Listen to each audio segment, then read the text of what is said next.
You also all should have received a coalition building worksheet, I believe yesterday. Check your email if you haven't gotten it, because that's going to be something that's going to be really helpful coming out of this training to help you identify some of the networks and potential coalition members for your state organizing campaigns. And with that, again, welcome, Happy New Year. I just a little 411. Garrett and myself are full-time now at the Recovery Advocacy Project headquarters in Las Vegas, Nevada. We made a big move. So we are full-time down here with the entire team and really excited about it. We're going to get some information to all of you about Mobilize Recovery 2020 within the coming weeks, but we're busy in planning that so that we can get everybody together in person again this coming summer, and we're super excited about it. I won't talk too much longer, and I'm just going to go ahead and pass this off to Aaron to kick us off. Cool. Thank you, Ryan. Hey, everyone. Happy New Year to everybody. I saw somebody had commented they haven't received the worksheet. We're just going to we're going to post it right now. And it should have been in one of the reminder emails. I think yesterday it should have been an attachment as a PDF.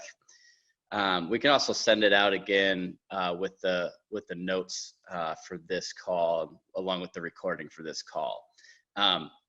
So if you're not here live and joining us on recording at a future date, hello to you as well. We're going to be talking about building our state coalitions, and I think usually when people think about coalitions, you know, they're thinking about a bunch of organizations getting in the room and, you know, they put together like 10 different committees to do 10 different things, and they all have to decide, you know, they have to like take a vote on whether to like blow their nose or not. But that's not the type of coalition that we're talking about. When I'm going to talk a little bit more about that, about what we refer to as a networked coalition. So we're going to get into that in a little bit. Garrett's going to share his screen here so everybody can see the presentation. And a lot of this stuff is highlighted in the worksheet. It's kind of abbreviated in the worksheet. And so we'll just give it a second to load for the PowerPoint so everybody can see it. Still have some people coming in. You can just go to the next slide.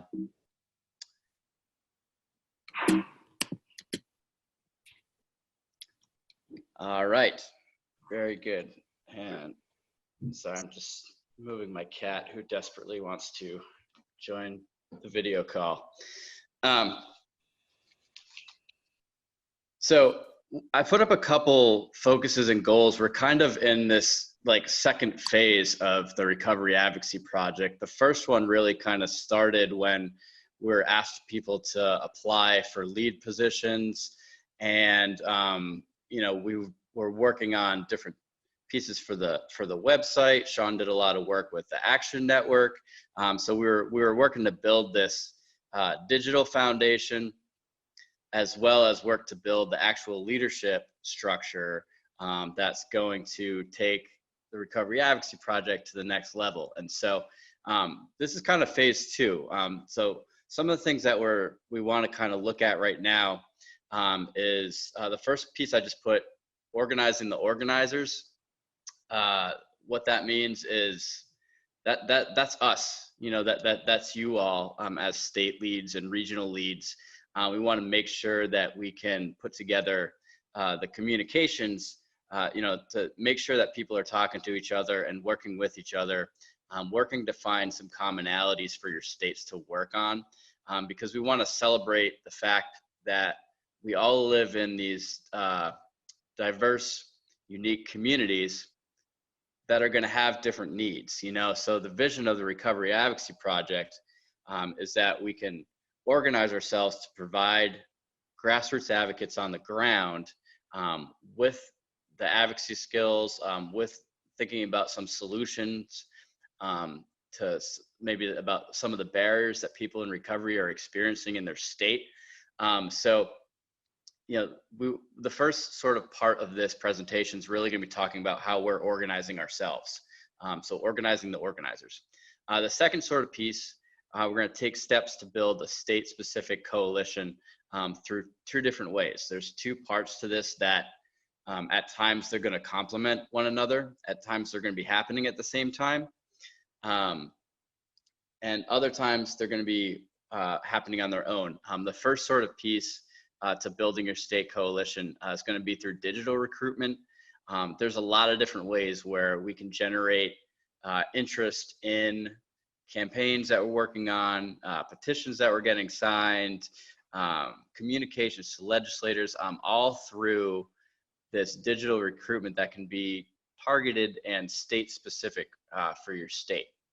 And then the second sort of piece is the on the ground, the boots on the ground sort of grassroots piece. There's events that are happening in your state already. There's events that can be organized where we can talk about what's going on in the Recovery Advocacy Project in your state. And so, and then the last sort of piece that we're going to focus on for this training today is well, it's not just a training today, but kind of this phase that we're in, this second phase, is identifying potential campaigns for grassroots recovery advocates.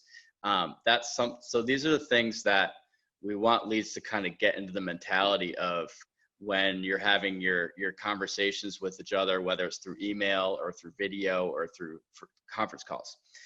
So just go to the next slide, Garrett. I do want to kind of go over like a couple reminders before we jump right in. I've been talking to different state advocates over the past month. I've enjoyed chatting with you guys, and whether it's through email or through phone calls.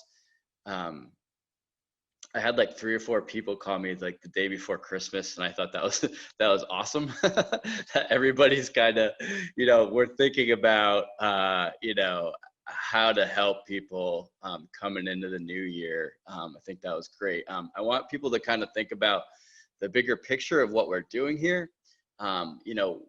This is the foundational work that, what we do now and over the next couple months, ideally is going to set up what we're capable of doing in the next couple years. So the idea is to make organizing simpler for generations of recovery advocates. I think a lot of us are, when you think about recovery, we think about people helping people on a one-on-one basis. And it's important to us. We all have our own personal recovery. But when we talk about recovery advocacy, the thing that gets me excited is that you can do things in this space that will help generations of people that you might not ever meet. And that's cool in terms of, we're at the beginning phase of that. And you all get to be a part of it. This is the initial class of this. And so, we want to hear from you guys about, we have our ideas of like how best to organize this, but it's important for everybody to be keeping in communication with your organizing team, like myself and Garrett and Sean or Ryan. And so that way we can build this foundation together. So we want to build it that will allow recovery advocates to become engaged and actively mobilized towards specific community and legislative solutions. So that's one of the things that as state leads, we're going to ask you to start thinking about and researching and get into the mindset of, is that if you're hearing about common barriers, whether it's through digital platforms or by going to events across the state or talking to different organizations or advocates, we want to, it's like, I've been a part of a lot of different coalitions that it just sounds like people are complaining all the time about the problems.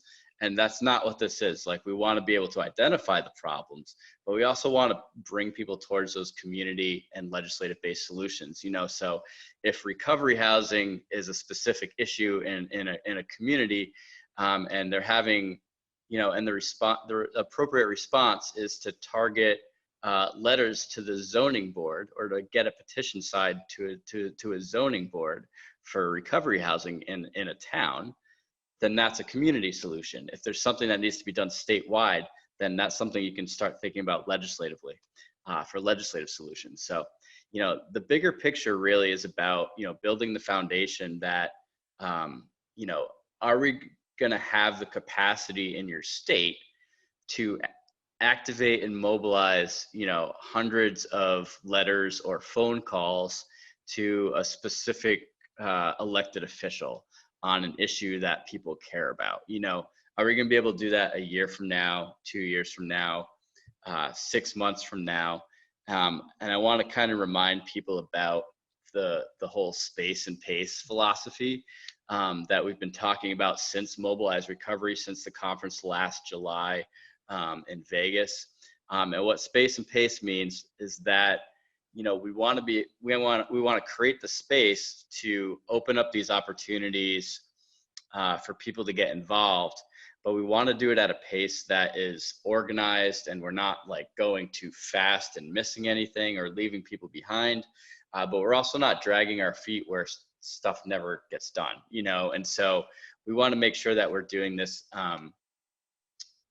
in a way that people are comfortable with. Like, we might have states that are ready to like hit the ground running and just go for it, and they start working on their campaigns and recruiting advocates, and that's awesome.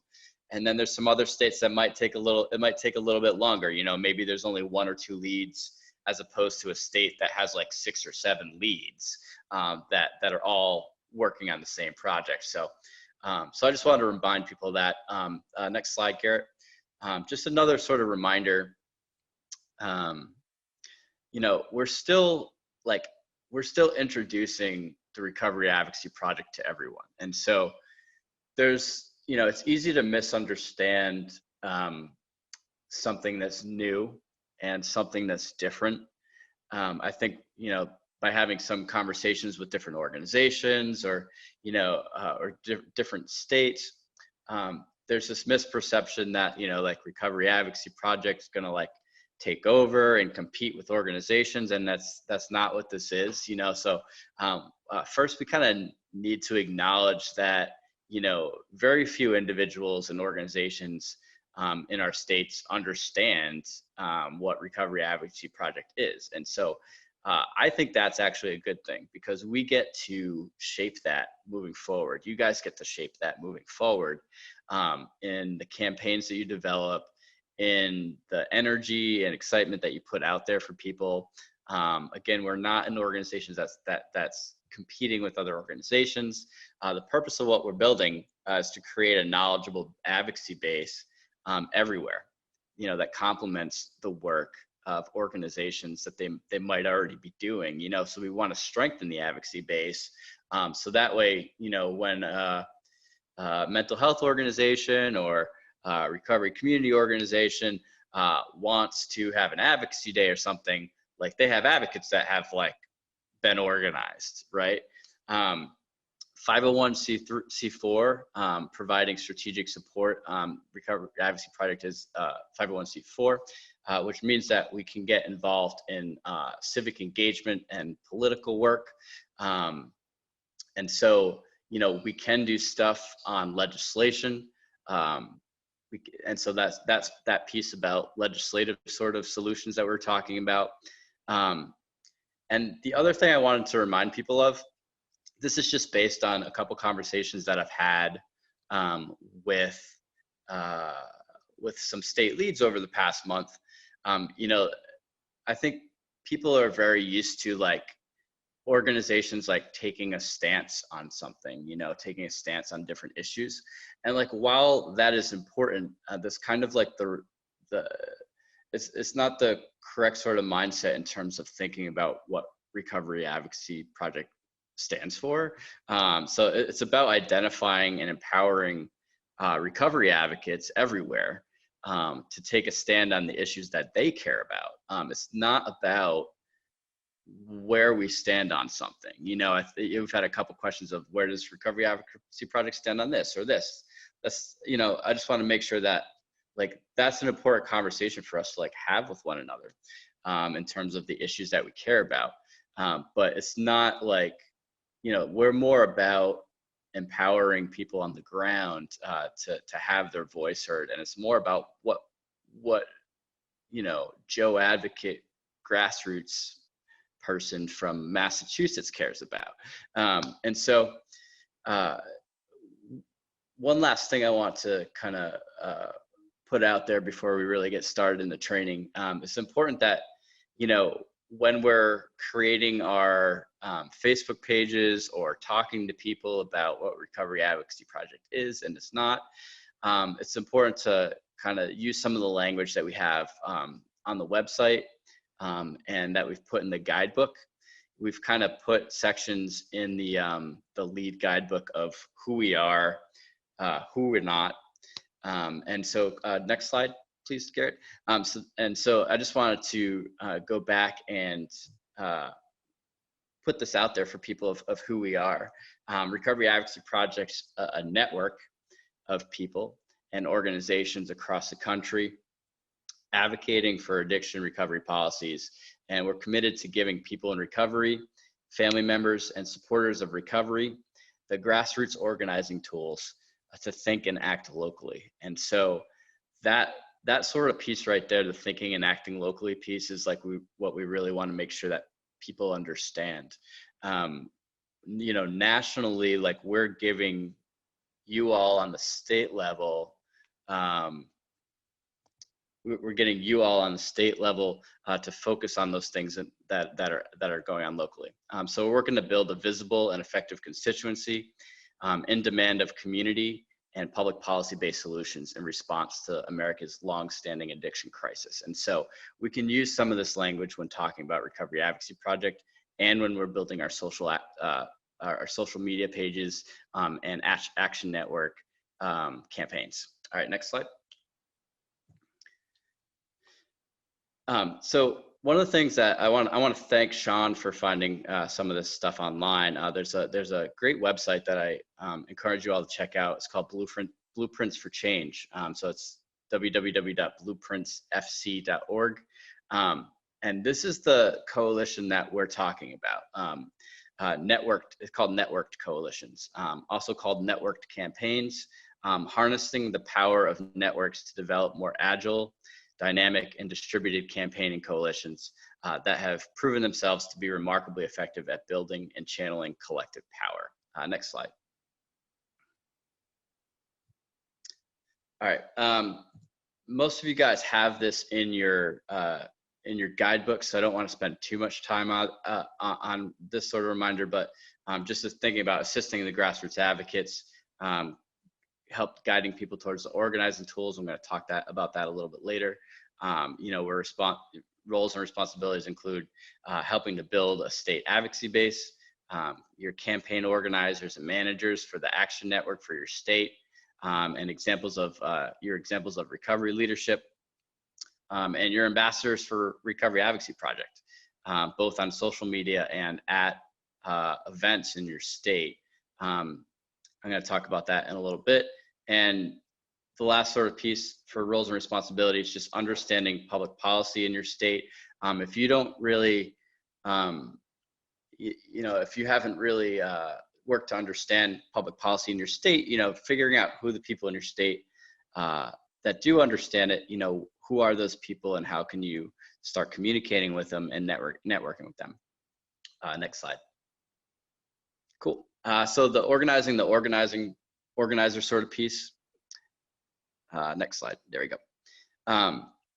So you guys are the foundation, so I know a lot of you have already kind of had the, had a conference call or Google Hangouts. If you look through your manual that we attached to the orientation, it talks about how to set up a conference call, how to do Google Hangouts, how to do Zoom meetings, just like this one.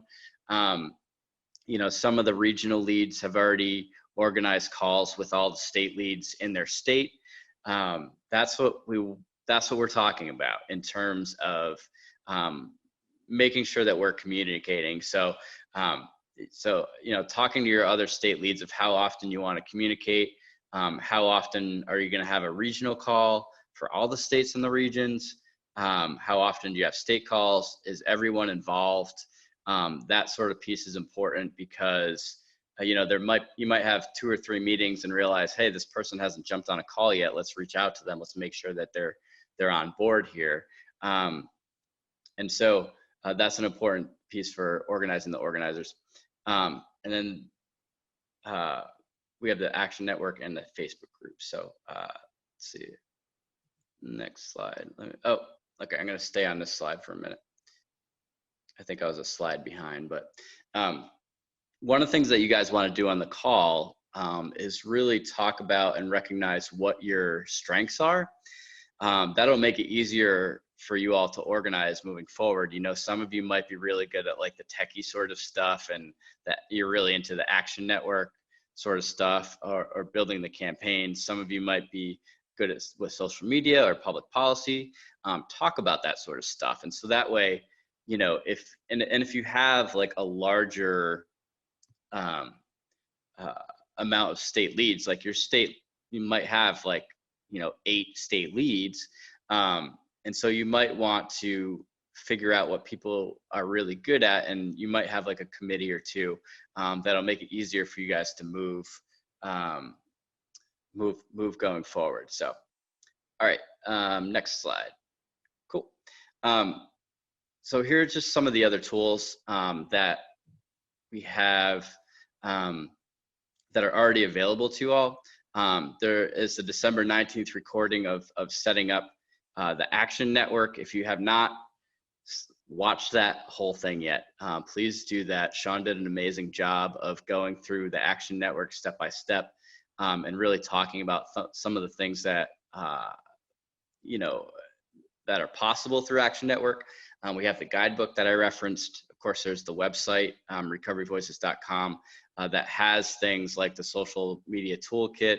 It has things like the advocacy toolkit there. Of course, you have the Recovery Advocacy Project organizing team, like myself and Ryan and Garrett and Sean. You know, there's regional Facebook pages, and there's recovery advocacy recruitment cards, which you can actually locate on the website. You can download them in the how to build an advocacy base on it's on the RAP website. So there's a PDF that you can download. Next slide, Garrett. We added 3 new toolkit pieces for advocates on the ground. And so if you're talking to people in your state and they want to get some pointers around recovery language, you know, so there we have a toolkit piece for that. We have some more that are continuing to get developed. And it kind of has some best practices that advocates have been using for years. And so they're pretty comprehensive in terms of, I know people this weekend in Wisconsin, or today actually, used the how to give effective public testimony toolkit for their people that went to the State House today. And so and I've heard a number of other people that are using the toolkit for different purposes. So just take a look at the ones that are here. Part of the things that we're going to ask you to do is just to continue to check out the advocacy guide piece of the Recovery Advocacy Project website, because we're going to keep adding stuff to it. And so you might see like 1, 2, or 3 new ones kind of pop up every month or so. So right now, these are the 6 ones that are there, and it's comprehensive. You know, there are people that want to organize town hall meetings. There's people that want to do recovery asset resource maps. Like, that's all up there. And the first 6 here were really, we chose these because people at Mobilized Recovery Conference last year mentioned, or last July, mentioned that these are the things that they thought grassroots advocates on the ground needed first. And so we're listening to people and developing this stuff based on, you know, what we're hearing from people. Next slide.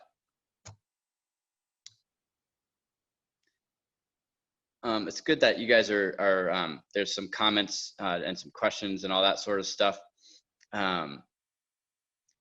Jenny says, I spoke to the Wisconsin and the guidebook helped me sound very professional. I appreciate that. I'm glad you used it today.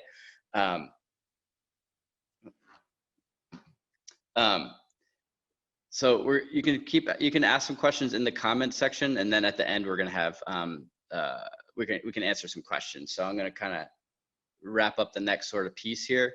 Remember we had talked about, digital recruitment and on the ground grassroots recruitment. So this is also from Blueprint for Change. It's talking about how digital tools and platforms are often the vital thread that makes organizing large groups of people in networks possible without an army of staff or volunteers. So we definitely don't have an army of staff, but we have this like small army of volunteers like yourselves, which is great, which makes things a little bit easier. And so behind many of the leading new campaigns and movements, a set of digital tools and platforms are the glue that keep us all working together. And so obviously Action Network is like the centerpiece of our digital platform, and they have all the tools for organizing. There's a lot of, political campaigns that use things like Action Network or Nation Builder. And so, I think that I've been a part of like half a dozen different digital platforms, and I think Action Network is top notch in terms of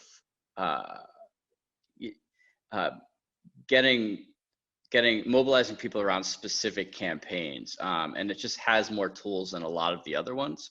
And so we're excited to use that sort of platform. The next slide there, Garrett.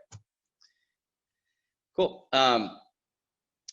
Another sort of piece of the digital recruitment, we have a Take Action link on the Recovery Advocacy Project website that engages people on social media and challenges others. It has graphics that you can use that say, Recovery Advocacy Project Illinois or Recovery Advocacy Project Alaska or Minnesota. And so you can use those graphics that are right on there. It's in the Take Action section. You can go to the social media toolkit. And, they give you some examples of,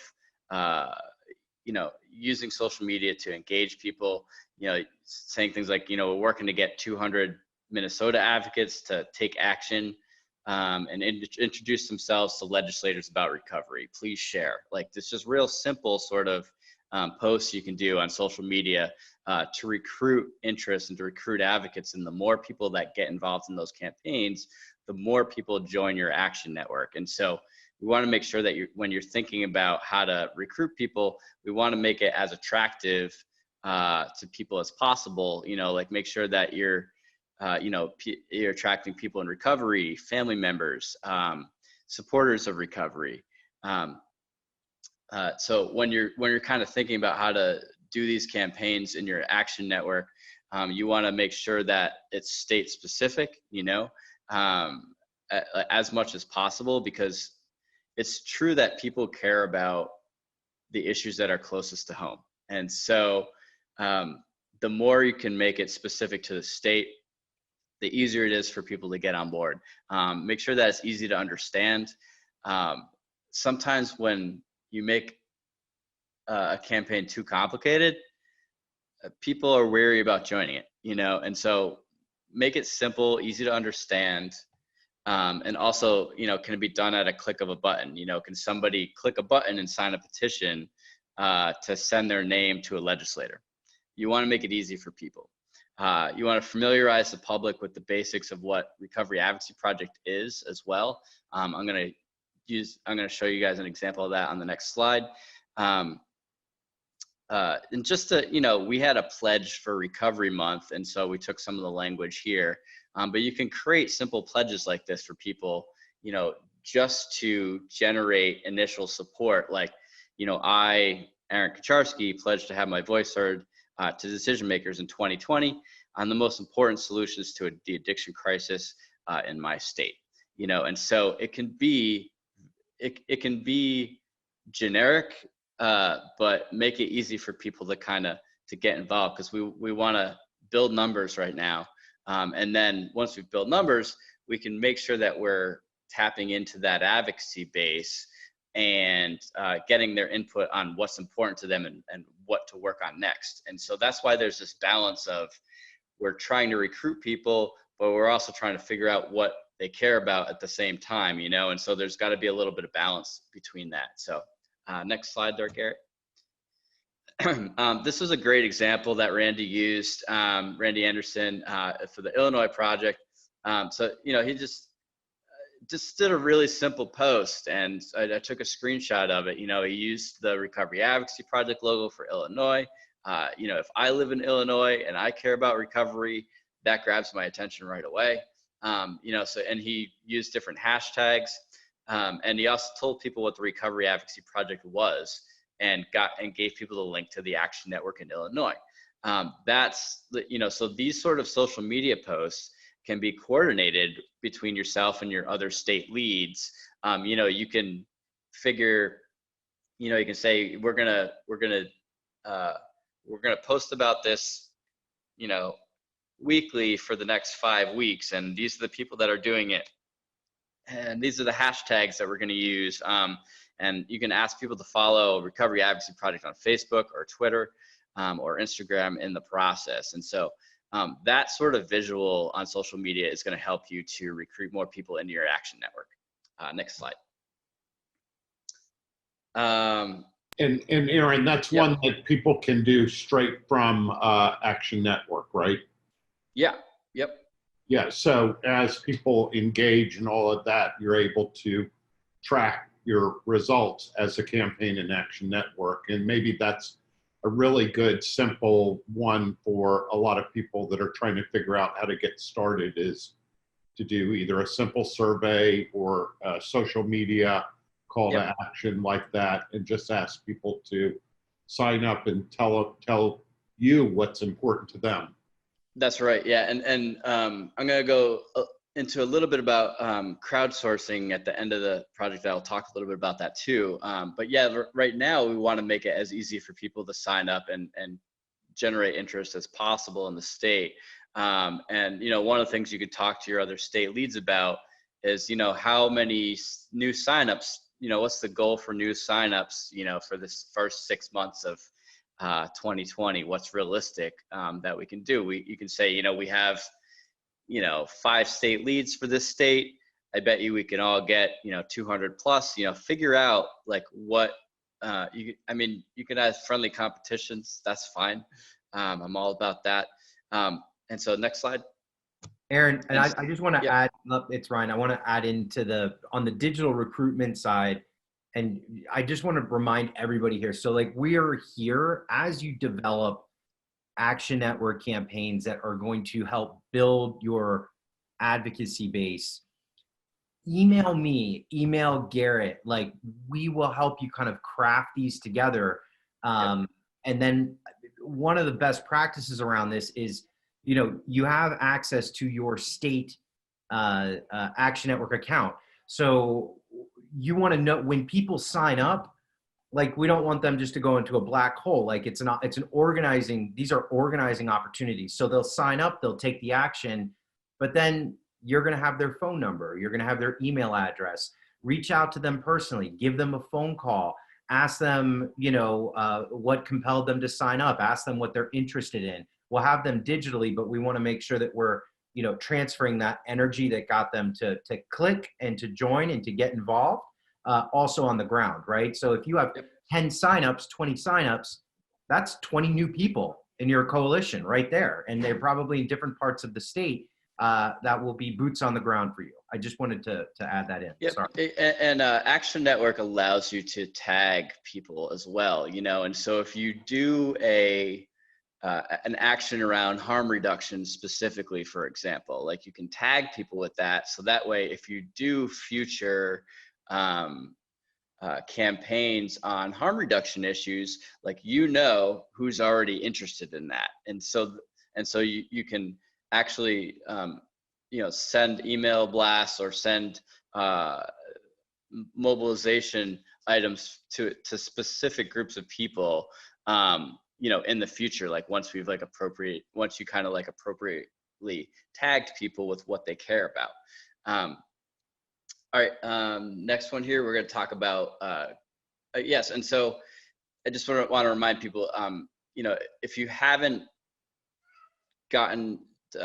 seen the Action Network training yet, go back and watch that video, and sign into Action Network and with the email that you used to apply for the Recovery Advocacy Project. That's your sign-in information. And just to remind folks too, there was a toolkit, kind of some homework that was sent out to everybody that if you completed, it was a short series of surveys and questions that Sean and Garrett, actually Garrett had sent around, to go ahead and complete those, you know, and feel free to check in with us individually by email if you've got questions about that, need some further in-depth knowledge on the Action Network tools. I mean, that is what we are here for, is to support that effort. Yep, cool. We have about 10 minutes left, then we're going to open it up for questions. Can you go back one slide though, Garrett, real quick? Back? Yep.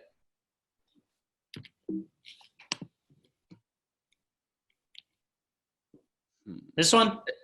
Yep, that's it. Thanks. So, you know, we're talking about the digital stuff, but we also want to talk about the on the ground sort of grassroots sort of piece. So when you're thinking about outreach, you know, it's important to think about both in terms of individuals as well as organizations.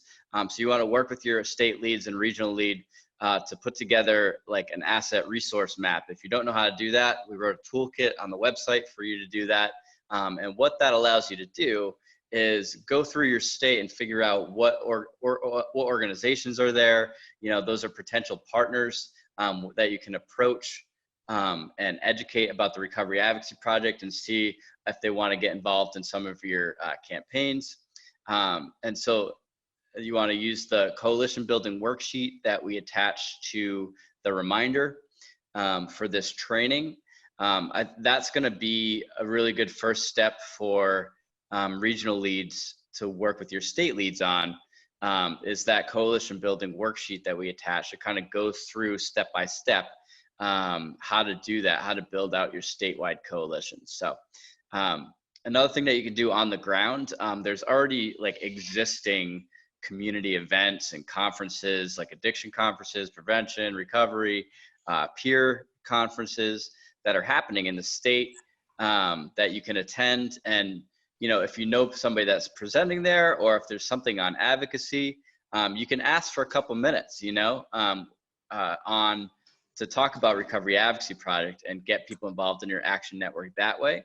You can kind of work on a 2 or 3 minute Recovery Advocacy Project spiel that just lets people know, you know, so if one of your strengths is public speaking and like going out into the communities and chatting with people, do it. You know, and there's also, you know, a lot of political campaigns going on, people running for office. You know, go where there's massive amounts of people. You know, if somebody asks a question about addiction, okay, you want to talk to that person and get them involved in your state. And so you want to think about existing events that are already, you can kind of almost put together a calendar, you know, like April is Alcohol Awareness Month. There's overdose prevention days, overdose awareness days, recovery month. There's stuff that's already happening where it's opportunities for you to get people involved and talk about Recovery Advocacy Project. Can I add Yep. one quick thing? Because this actually has just happened. So we're doing it here for Nevada RAP, and I know Virginia RAP, and I know David had put this together in Missouri. One of the really effective ways too is, you know, set a meeting. You know, if you want to build your coalition, go ahead and set a meeting and invite people to come in, because if people actually show up to something that you have organized around building your RAP coalition in the state, they obviously are going to be very involved, probably more so than someone who takes an action online or agrees, you know, by email or by phone or whatnot. If someone actually shows up like that, that's kind of like your star advocate, potential star volunteer. So I'll say at the end of this month in Las Vegas, you know, we organized at the RCO here in Las Vegas, just a get together, right? And we invited people who have been involved and who are interested in this to come. And we announced it, you know, 3 days ago, and we've had, I don't know, 40, 50 people sign up so far to come and attend. Now, granted, we're here and we probably have a little bit more because we've been doing this for some time, but you know, Katrina just announced something with Virginia RAP last night, and she's having a meeting, right? And bringing people together. I mean, these are good organizing moments. These are good advocacy moments to bring folks together, learn what's important to them, survey them on what's going on in the community, what their priorities are, and figuring out ways to collaborate. These are going to be your best allies, right? These are, again, going to be your boots on the ground, and helps you build out that network approach. And each person, you know, I always kind of like to look at it as a tree when I'm organizing, right? I'm very big on maps. I'm very big on lists. I'm very big on network approach. If you have I'll just take the Nevada example, the Las Vegas example. If we get 50 people in a room who care about recovery, they're passionate about it, passionate enough to show up to a meeting, at minimum, right? Each of those people know at least one more person, right? Potentially, some of them probably know, if they're recovery people, know 5, 10, 15, 20 people. That group of 50 can easily grow to a group of 100 to 150 using that network approach. But you've got to start somewhere, and having an event is usually a good kind of tentpole starting place. Yep. Yeah, just hosting the Recovery Advocacy Project interest meetings in a town. Right. That's it. Make it simple. Yeah, and those action network tools, like for those of you that are starting from complete scratch, but you've got digital platforms, you know, as people sign those petitions and get involved, getting on the phone and calling them and figuring out a time where you can meet and bringing a couple people together, because, and organizing, as an organizer, in my experience, our energy as organizers, it feeds off of other people's energy too. So if you have a meeting where there's 3, 4, 5, you know, other people attending, people are like, wow, there's other, you know, it's not just me. I'm not just alone. We can do this as a group. It has made my life much easier. Next slide. Could I? And I just want to, while you're at, oh yeah, go ahead, Stuart. Next, that's fine. You can stay on that slide, Garrett. Yeah, let me suggest also for your initial kickoff meeting, the grease that moves all political activities and all organizing activities is pizza. I suggest pizza. It's a great motivator. It's a great great tool to be able to use. But let me, because donuts too. You've heard all of us talk about think local, act local, that RAP National doesn't have an opinion on a lot of things. I also want to suggest for each of you as organizers, and you might have an issue that really moves you, whether it's, you know, housing, harm reduction, you know, peer, something like that. I suggest that everybody on the leadership at least kind of check some of your personal issues that are driving, and really use this opportunity to create a forum where everybody comes in and comes up with the ideas that they agree on. So, you know, if you start getting into formulas for Medicaid funding between, you know, kind of different providers, that's going to be a divisive, complicated issue to really organize your community around. But really, yeah, that's a good point. Like the piece about, you know, working with other state leads to figuring out what the unifying campaigns are. Like that's the idea, right? I think Ryan had said that term. And so some of those, when you get people together and, you know, do some of these things, kind of survey them, or, you know, kind of brainstorm with them and find, you know, usually stigma is one that's, you know, easy to get everybody to say, yes, that's a good thing. Maybe even something as complicated as parity. Everybody believes that parity is a good one, but is really kind of almost check your driving issues at the door and create that forum for other people to be able to then kind of get on the same page with a very simple, you know, 3 or 4 point agenda or platform that you all can then organize around.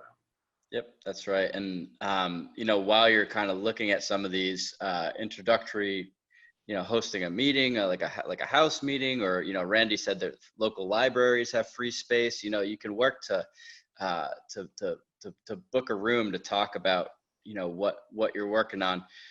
You know, and even if you have a state lead that also that they happen to live near you, like do it together, you know, combine forces. And I think that, so you guys can use this tool that can be, it's on the website, therecoveryvoices.com. It's in the advocacy toolkit in the how to build your advocacy base.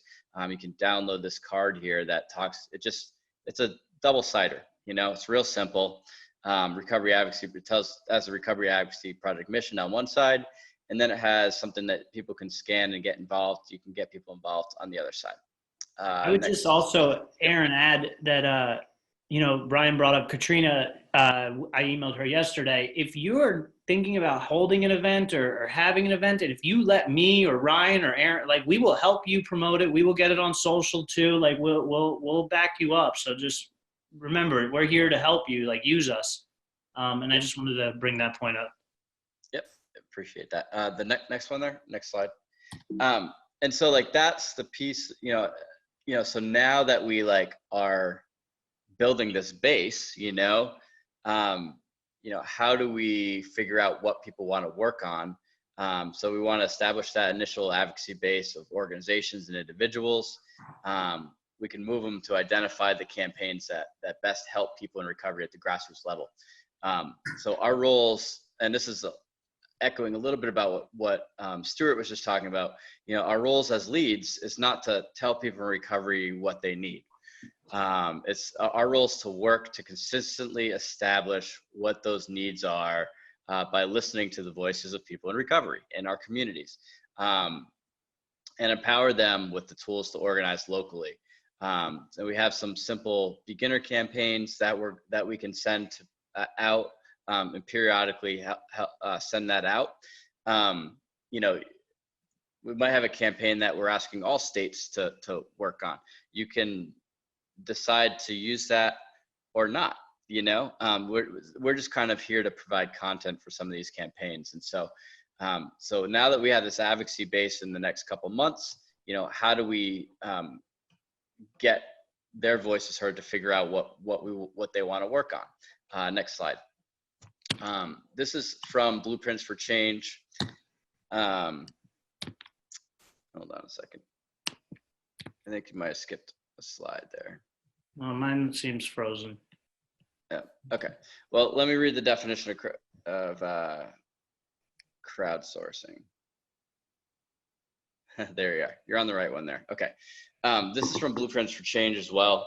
Crowdsourcing is a process of opening a creative or problem-solving exercise to include input from a wider group, just outside of our usual sort of channels. And advocacy and movement building, this can mean asking your supporters for their ideas to build a group vision process, or for the input in proposed policy platforms, or even strategic campaign plans. You know, when you think of I can think of two like very effective crowdsourcing that, you know, mostly it's associated with like businesses, but you know, it's basically like a marketing strategy for your campaigns, you know, and it's to get people to provide input. You know, probably the most famous crowdsourcing app or business I can think of is Waze, the driving app, WAZE, where people, like, as they're driving, can say,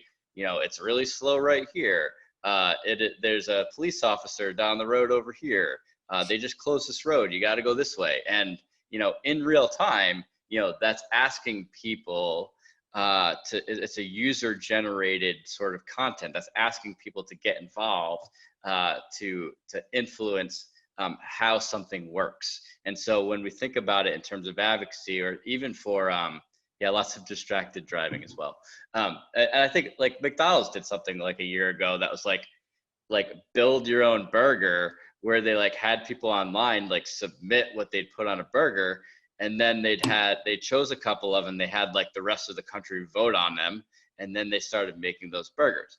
And so it's like, you know, Starbucks does it. It's like, and so like people have done that, you know, for you know, business purposes, but we can kind of do that in terms of you know, building our base, you can ask people to submit like, you know, a 20-second video of, you know, what the biggest barrier that they see in people in recovery having in their community, or, you know, like, and you know, like, make sure that it's a way that people can have their voice heard and be counted in the process. And so I just wanted to make sure that was out there for people. It has more information on Blueprints for Change about that sort of stuff. So if you go to blueprintsfc.org, it talks about that a little bit more. Next slide. Just a few more slides here, and then we'll open it up for questions. So part of identifying potential campaigns for grassroots advocates, there's survey features and action network to poll people. You can use polling features in your Facebook groups. Again, you can do the recovery asset resource map, and collect information about what people need in terms of community organizing skills. Like if there are, like, one of the roles that we're asking leads to do is, you know, if you're hearing from people on the ground, you know, how do I organize this? How do I do a letter writing campaign? And if some of the things that they're asking for, we don't have a toolkit for yet, please let us know that, so we can work to develop those. We have like a handful that we're working on now that we've gotten requests for, but we want to kind of keep this ongoing list of like what people on the ground are, on the grassroots level, are asking for. So kind of get that, you know, that's the whole beauty about the Recovery Advocacy Project, is like we can have that voice heard from the ground up, from the grassroots. That's who we're all working for. Next one. I think I did a little bit of this about the Action Network. You know, when you're talking about Action Network stuff, and considering the stuff on Action Network is going to be most effective is if it's targeted, it's in tune with what's happening on the grassroots level, is if it's urgent, time sensitive, personalized, and if it's like a campaign that's realistic. Like, don't create something that's like just never going to happen. You know, it's like we want to make sure that there's campaigns that people can make progress on. Next. So this last slide is just some suggestions for, you know, in terms of a checklist for leads right now. The first, you know, we want people to sign up for the next training. February's training is Thursday the 27th at 7 p.m. Eastern Standard Time. But we have not sent that out yet. Right, you'll be getting that. You'll be getting that invite, and you want to review the December 19th training for Action Network if you haven't yet. If you know other state leads that weren't on this call, that weren't on this training, send them the link, and well, you know, encourage them to watch the recording of this. You want to work to understand the organizing tools on Action Network, work towards having state lead and video conference calls, communicating with each other, whether it's through email or conference calls. It doesn't matter to us how you guys are communicating, just that you are. Review the how-to pieces on the website. So if you get questions from people in your state, you can point them in the right direction. There's the Recovery Asset Resource Map that we're talking about. And then you want to work with other state leads. You know, the process that you guys want to be in right now is working with other state leads to create a few initial campaigns that's going to recruit potential advocates. You know, once you've done that together, you can make some social media posts that promote it, and you can organize together that way. You guys should have gotten an email after the orientation that has the information of your other state leads, the contact information of your other state leads. This PowerPoint's not going to be online except for the fact that it exists in the recording here. Aaron, I'm going to jump because we only have a few minutes left. I do want to jump in really quick and give it some questions. We will, for the PowerPoint, for folks who are asking, when we send out the video to folks, it will be on there. We'll also attach the PowerPoint so that you've got it. The second thing I want to say, and then I'm going to offer something up, and we'll get this scheduled. You know, I said it before, but this whole kind of presentation for some has been a little bit of a review because we're all starting at different places. A lot of it is some new education of the, you know, as we say, of the educational variety around coalition building. But the elevator speech, which I'll give you really quickly, and you're probably going to have to talk to other people about this, is building your coalition. There's a lot of technical stuff and technical information around there, but it is very basic, right? You are most effective. You can't win a war without an army, right? So we'll never win a war without an army. So everything that we want to do out there, unless we have other people that we're doing it with and we're organized about it, you know, chances of being successful are low. We know that. What's the best way to build that army? Well, who do you know? Who do your friends know? Who do your colleagues know? What organizations exist in your community that already work on this issue that you can collaborate with? Who are they? When I start to think about all, and in a lot of states and a lot of areas, there's a lot of people who do this work. There's a lot of organizations. They're not necessarily politically engaged on this issue. A lot of them aren't necessarily really social impact engaged on this issue, but they would like to be. They'd love to know how to be involved to make change. Those are all organizing opportunities. Now, this can get very disorganized for someone like me or a lot of people on this call if we don't make that list. You know, one of the first things that I do, and I'm just going to repeat because it is one of the most important things you can do, and that's what that worksheet we sent out prior to this call will help you identify what that list should be, is to make that list, right? For some of you, it's a brain dump. You sit down, you know, it could be on Excel, it could be pen to paper. What recovery community organizations exist in your area? I mean, a lot of this is on that asset map, but it's really list building.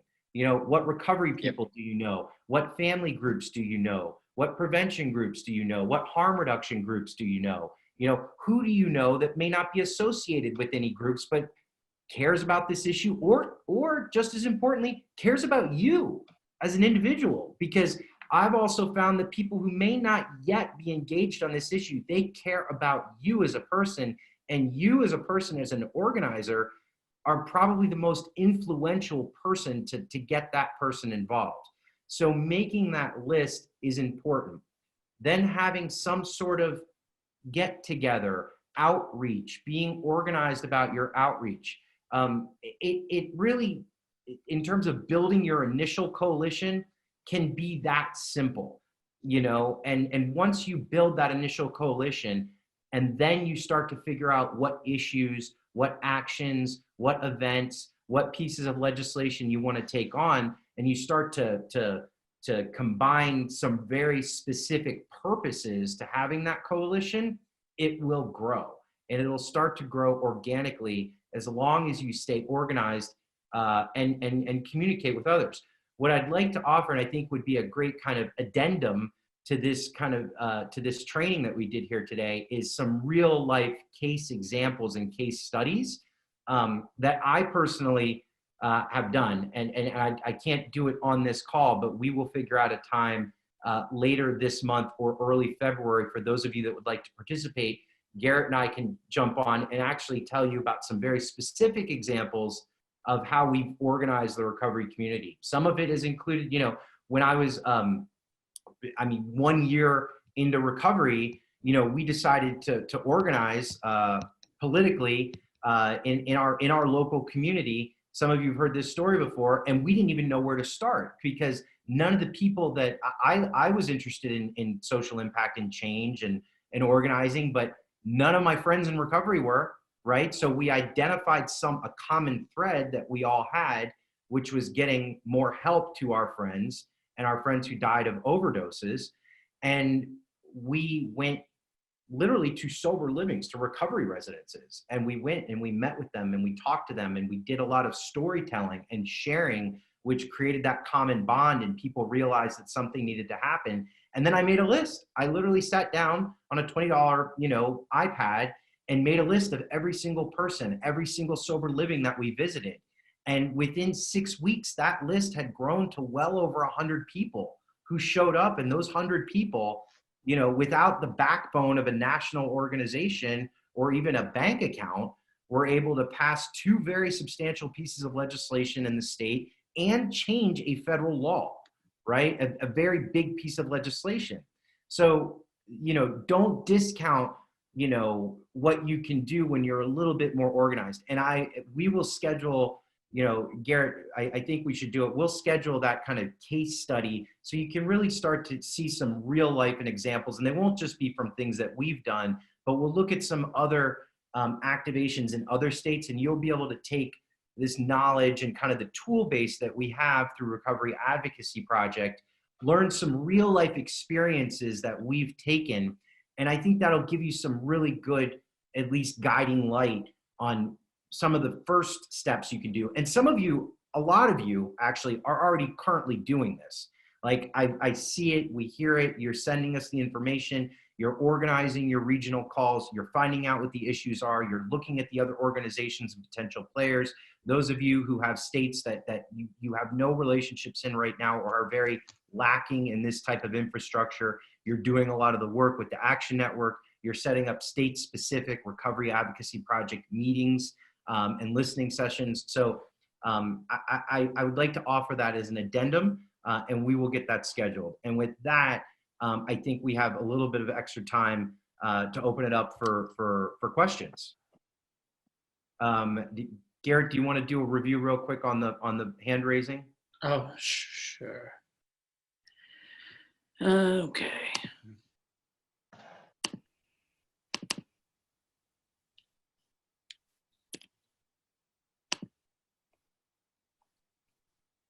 If those of you who remember to raise your hand, you can go ahead and start raising your hand, but just as a refresher, because I even need the refresher, this is how you raise your hand. Yeah, I forgot for the last call. All right, so the introductions, try to do this quickly. Where my screen's blocked. All right, this is from a Mac or a PC. As you can see, you'll just click on Manage Participants. You'll see an option to raise your hand. Pretty simple. Right there under Manage Participants. It's the same one. Mac or PC.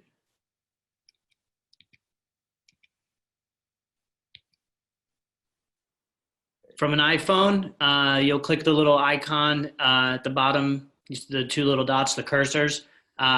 Pull up the menu, raise your hand. We will see it in the toolbar when we see your contact information.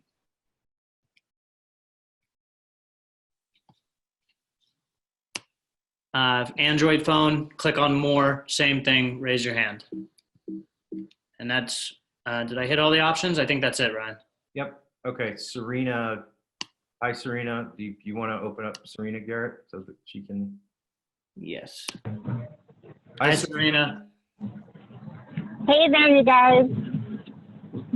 You're live. Super excited about this.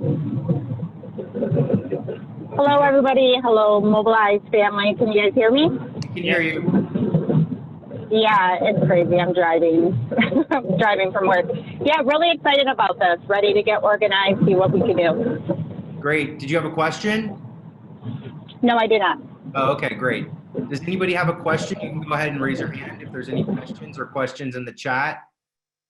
Michelle Weeks. Go ahead, Michelle. I don't think you can hear me, can you? We can hear you.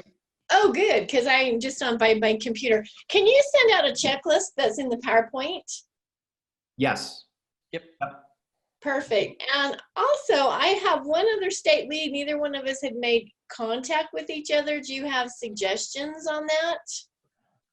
So have you both have been connected to each other? I've got the email and I've been in the website and I've created a few things, but I haven't seen any notice of her being in the website. So I guess my best next thing is to shoot her an email. Yeah, I think that's probably the best thing. So for anyone who hasn't connected with their state leads, probably initially right now, it's best to communicate direct on email. So I would suggest that you to connect by email, and possibly we set up a state-specific call, which I'd be happy to join as well. Good.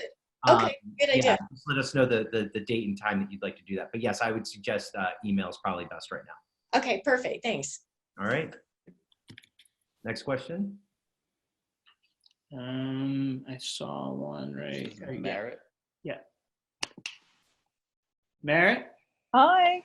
Hi, Merritt. Hey, Hello. I'm wondering if there's any way to have our state next to our name so that we have a better sense of where people are located and if other people from our state are on these meetings. On the Zoom meetings. Yeah, So let me show you what you can do. I'm going to try to share my screen. I don't know whether it'll. because that is user generated, right? Yes. Yeah, you've got a little thing next to your. So if you look at the manage participants and then go to yourself, you can rename yourself. So I have Stuart Smith, and then now I'm going to add my state, and there you go. Got it. Okay, excellent. Great suggestion, though.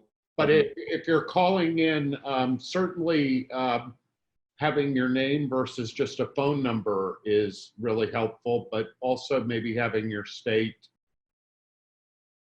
something about you that would be help identify everybody would, particularly on these large calls, it makes it easier to follow along.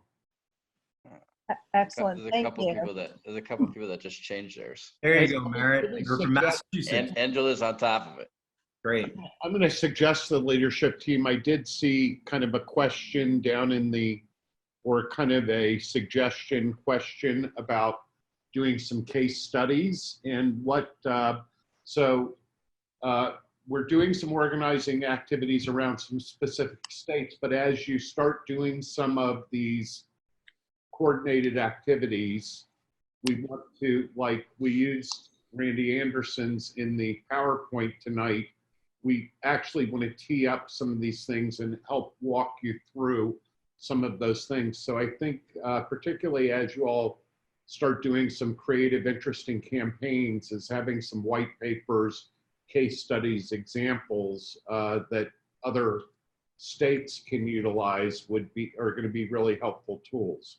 I think in addition, anybody that, actions that you're involved in your state, the white papers and the case studies that are kind of the things that we can share with other states, but we would love to do, I'm going to do one or two specific case examples that we've been personally involved with, but we want to hear from you because we all need to remain teachable. So those of you in states that are doing this and like what Katrina's doing in Virginia and lessons learned from that, we can do and will do, some other kind of ancillary Zoom meetings where you can share your experience and Q&As with other state leads to learn from.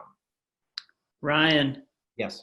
There's a text asking, and I can give out the time, but the Tennessee leads want to get in touch with each other. I'm pretty sure we have a call scheduled with Tennessee for next Thursday. We do. We'll send a reminder to the Tennessee folks, but we do have a Tennessee lead. You should have got the email last night, I think, Tennessee. Yeah. So Tina Lomax was asking. So Tina, check your email. There's a call-in and a time that we needed everybody to agree on. So just check that. It's next Thursday. Agree to the time, and we'll send out a call-in. Angie from Southern California has raised her hand. Let's open it up for Angie. Okay. Hi, Angie. Hi. So I'm curious about two things. So first, on Action Network, I've done sort of my homepage or my dashboard, and I know that the regional can see what the states are doing, but how do we see if there's no redundancy in like reaching out to the same people so that we're not sort of fragmented and like targeting the same people with messaging from different state leads? Is that something that like we have to perhaps get together prior to campaigns, or? So what I would tell you is you're not able to go into other states to see what they're doing, but No, in our state, like oh, in in your state. California, because Yeah. there's several of us. Yeah. Yeah, so there is a way. Oh, I would also just So let Sean take this So, question. Angie, are you saying within your state, the multiple state leads Yeah. that have access to the group, you want to make sure that you're not all duplicating efforts, right? Exactly. Sure. Exactly. Yeah, you'll want to make sure that you're coordinating closely with those other state leaders, but then also the state group, when you log into Action Network, that you see isn't just yours. That is shared by everyone. So if another leader were to create an action within your group, within your state group, you would see it. Okay, that was my question. Okay. I would just suggest talking to make sure you're talking to one another through email or before you create an action, that is something that you as a group and as a state and leads agree on before posting an action. It should be a collaborative effort. I'll say within your group, Action Network group too, remember that everybody has access to that little discussion tab. Right. All of the state leads can use that discussion thread right within Action Network to be, posting things like, hey, this goes live tomorrow, check it out, or whatever, right? Coordinating. Got it. Angie, I would also suggest, your state leads should probably have at least an initial, the idea, and there's a few states that only have one, but there's some that have two or three. And the idea was you all could act as a steering committee together.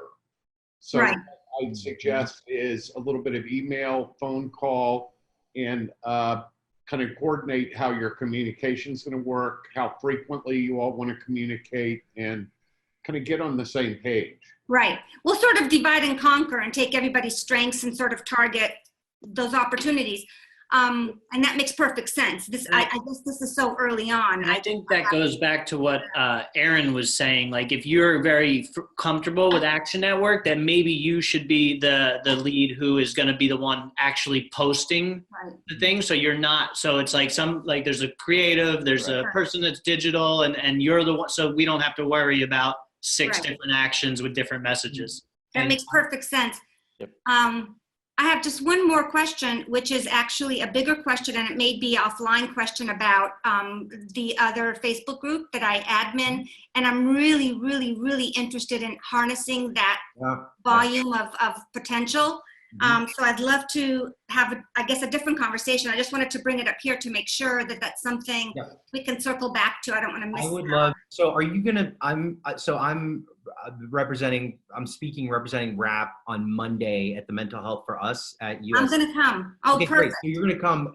Being that I have you real quick, we can talk about that in person on Monday. Perfect. Yeah. The short answer is yes, and we want to do that, and I have a lot of ideas on how we can do that. The second thing I would say is, if you have a way to print out some cards, actually, I'm going to be bringing some with me. So I'll have RAP sign up cards. There's going to be several hundred people at that on Monday. And I'm going to be talking with Patrick from the stage, giving a little brief info on Recovery Advocacy Project and leading a panel on recovery advocacy. That's a great in-person opportunity, and I'm going to be helping you getting people signed up, but like each person that's there, they're all Southern California, they could sign cards. We could walk out of there with 100, 150 names, Yeah, for sure. Okay. I'll get a copy of the list too. Okay. People who attended also, so you can help with that's so for everybody that is on. So this isn't just an Angie Ryan conversation. Right. This is a perfect example, like a great that's how it works. Coalition building opportunity, right? I'm showing up at a mental health forum on Monday night.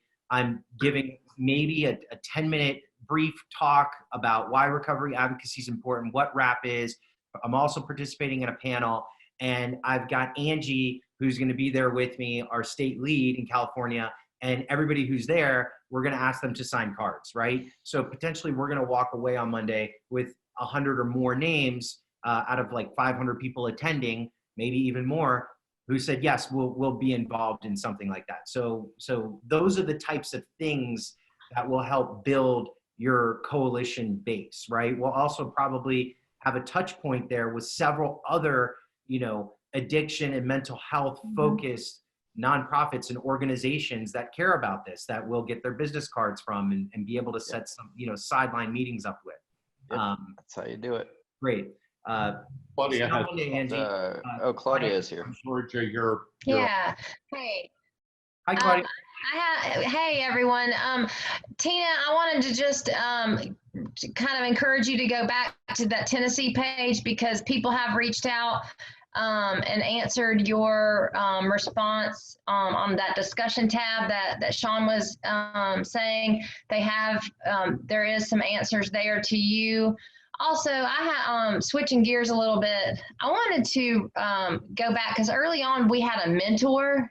Mm-hmm. Yep. Is that correct? So I want to know if you could maybe tell me, what role do they now play? Yeah, the mentors were like kind of like stand-ins, like between Mobilize Recovery until we got like regional leads, so and so they're certainly like available to like if regional leads want to talk to the people that were mentors in that region prior, we can hook people up with that information. But that was kind of like after Mobilize Recovery, we're like, well, we need to kind of have this temporary. Well, we're kind of done with mentors, so I think look at Garrett and Ryan. Yeah, that's what I was going to say. The primary. Some of the people that are mentors are on the advisory council. Plus so any regional lead or state lead, anybody on this call, like when we did the mentors, we were coming right out of Mobilize. It was like, we're going to do this. We set up some infrastructure really quick, and we leaned on the mentors to kind of be a bridge while we got our internal infrastructure together. So we set up the regional lead structure, which you were one, and now Garrett and myself full-time here. So you feel free to blow us up with questions, emails, phone calls. Like we are your kind of your Ryan, somebody had a question about planning for Mobilize Recovery 2020. Yep. I will, and I saw that was Megan. Hi, Megan. I was going to answer that one. I don't want to go too much into Mobilize. What I will tell you is it is summer 2020. It is going to be at the tail end. There's, depending on venue, because right now we're working on potential venues. We just started kind of getting to the drawing board last week and this week around it. It is going to be tail end of July or very beginning of August. So right around that same time frame. It will be in Las Vegas, Nevada. There will be an opportunity for all of our leaders to participate. And we will be kind of going off the same idea of engaging new emerging advocates as well to participate. So other than kind of that idea of a time frame, location, and structure, and a lot of you were there, that's all I can share right now. But I can tell you we will have some very concrete information on Mobilize by mid-February that you all will be able to put your eyes on and start to engage around, because that's going to be that's like our temple. There's also some preliminary discussions that if any of you all have participated with the Multiple Pathways Conference that CCAR puts on, they're talking about doing one out west, and we're maybe going to back Mobilize Recovery up with that event. So there's maybe an add-on opportunity. Right. It's going to be great though. Yep. And we think that most of our advisory board people would be able to participate with something like that, including Phil White and Don Colias, a few others. Do we have any other questions? Let's see. That's all the hands, right? Yeah. I think so.